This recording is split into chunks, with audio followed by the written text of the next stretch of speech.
कहानी की शुरुआत होती है एक बड़े से खतरनाक डेमन कैसल से, जहां पर 5 दोस्तों की एक टीम डेमन लॉर्ड को खत्म करने के लिए आई थी। उस टीम ने 5 में से 3 डेमन किंग को खत्म कर दिया था और अब बस 2 ही डेमन किंग बचे हैं। महल के अंदर जाते ही उस टीम पर काफी बड़े बड़े उड़ने वाले डेमन अटैक कर देते हैं। इस टीम का लीडर है वर्माउथ। अपने सामने इतने बड़े बड़े डेमनों को देखकर वो जल्दी से अपनी तलवार निकलता है और उसकी पावर से सभी डेमनों को जला डालता है। दूसरी तरफ हम उसकी टीम के दूसरे लोगों को देखते हैं, जिनमें से एक सिएना लड़की अपने सामने काफी दुश्मनों को देखती है और अपनी जादू की छड़ी का इस्तेमाल करके उन डेमनों को जला देती है। वो इस बात से खुश भी है कि वो आसानी से इन लोगों को हरा पा रही है। वहां पर एक और लड़की अनीस मौजूद है, जो अपनी ब्लेसिंग का इस्तेमाल करके अपनी पीछे से आते हुए मॉन्स्टर की गर्दन को एक ही झटके में उड़ा देती है। फिर एक बड़े गंडास वाला लड़का मोलन अपने हथियार को घुमाता है और काफी सारे मॉन्स्टर को काट देता है। तभी उसके पीछे एक और लड़का बड़ी फुर्ती से निकलता है और वो वर्माउथ पर गुस्सा है, क्योंकि वो उससे आगे निकल रहा था और ये बात इस लड़के को पसंद नहीं आती। तो वो जल्दी से मॉन्स्टर की तरफ मुड़ता है और काफी तेजी से अपनी तलवार से उन लोगों को खचाखच काट देता है। इस लड़के का नाम हेमल है। हेमल वर्माउथ से जलता था, लेकिन वो कभी उससे नफरत नहीं करता था। जैसे चूहा बिल्ली की लड़ाई होती है, बिल्कुल वैसे ही इन दोनों की नोक-झोंक चलती रहती है। उन सभी ने मिलकर सारे मॉन्स्टर को खत्म कर दिया था। उनको लगा कि अब उनका काम खत्म हो गया है, पर तभी हेमल कुछ देखता है और वो जल्दी से वर्माउथ के आगे आ जाता है। वर्माउथ पर अटैक हो गया था, तो वो अटैक हेमल अपने ऊपर ले जाता है।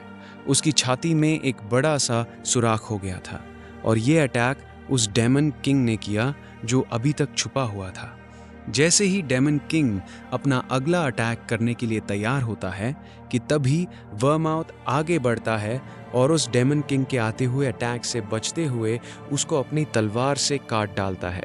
4 डेमन किंग मारे गए हैं, अब बस एक ही बचा है। हेमल अपनी आखिरी सांस ले रहा था।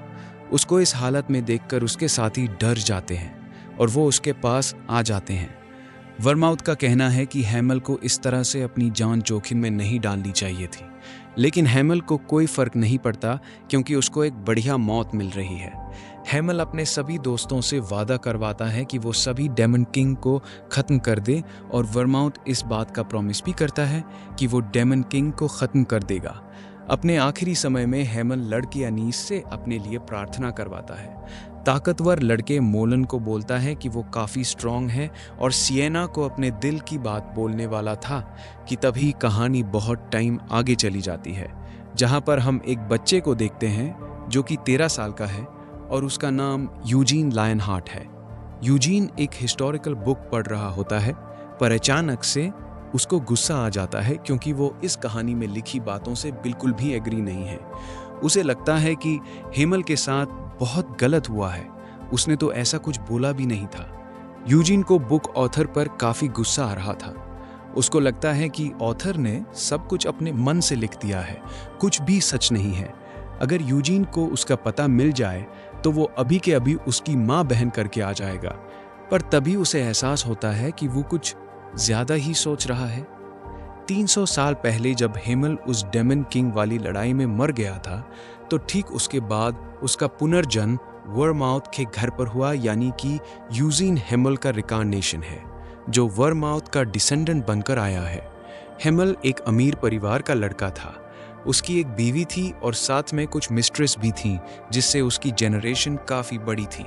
लेकिन यूजीन को इस बात से कोई फर्क नहीं पड़ता, क्योंकि वो एक जवान लड़का था, तो ऐसे काम तो नॉर्मल ही थे। इसी वजह से उनकी जनरेशन 2 भाग में बट गई। पहली थी डायरेक्ट लाइन वाली, जिसमें उसकी बीवी के बच्चे आते हैं, और दूसरी है इनडायरेक्ट वाली, जिसमें उसकी मिस्ट्रेस की बच्चे आते हैं। फिर वो तलवार उठा लेता है और एक डमी पर प्रैक्टिस करने लगता है। यूजीन काफ़ी दिनों से प्रैक्टिस कर रहा है एक नकली तलवार लेकर। प्रैक्टिस के दौरान उसने डमी को बुरी तरह से तोड़ फोड़ दिया और उसको नीचे गिरा दिया। तभी वहाँ पर उसका फादर भी आ जाता है और उसको देखकर काफ़ी हैरान हो जाता है, क्योंकि उसका बिहेव किसी बच्चे के जैसा नहीं था और 13 साल का होने के बावजूद भी उसकी बॉडी काफ़ी तगड़ी थी। एक बार के लिए तो फादर को भी उससे डर लगता है। उसे लगता है कि अगर वो अपने इस बेटे के साथ दो दो हाथ करेगा तो आसानी से डिफीट हो जाएगा। इस लड़के ने बचपन में ही अपनी माँ को खो दिया था, लेकिन इसने कभी इस बात का दुख भी नहीं मनाया और यही बात फादर को चिंता में डाल देती है, क्योंकि ऐसा बिहेव किसी छोटे बच्चे का बिल्कुल भी नहीं हो सकता। वो डमी टूट जाने की वजह से यूजीन को उस डमी बनाने वाले बंदे पर गुस्सा आता है और अपने फादर से इसकी कंप्लेन करता है, लेकिन फादर उसकी बात को टाल देते हैं ये बोलकर कि वो उसको चेतावनी देंगे। इसके बाद एक ट्रेडिशन फॉलो होता है लायन हार्ट फैमिली में, जो कि कंटिन्यूसली सेरेमनी है और वो कल थी और ये सेरेमनी काफ़ी ज़्यादा ख़राब थी लायन हार्ट फैमिली में, और ये हर 10 साल में एक बार मनाई जाती थी। इस वाली सेरेमनी में उनकी बर्ड लाइन वाले बहुत से बच्चे इकट्ठा होते हैं जिनकी उम्र 14-15 साल होती है, और वो सब मिलकर एक कंपटीशन रखते हैं जिसमें वो लोग अपनी अपनी ताकत को परखते हैं, ये देखने के लिए कि ज़्यादा ताकतवर कौन है, डायरेक्ट लाइन वाला या इनडायरेक्ट वाला। यूजीन की स्ट्रेंथ से फादर दुखी हो जाते हैं। उन्हें लगता है कि ये लड़का उसी का है भी या नहीं, क्योंकि इतनी ताकत तो शायद डायरेक्ट लाइन वाले बच्चों में ही आ सकती है। उनको दुखी देखकर यूजीन उनकी परेशानी का कारण पूछता है, लेकिन फादर बताने से मना कर देते हैं और बात को टाल देते हैं।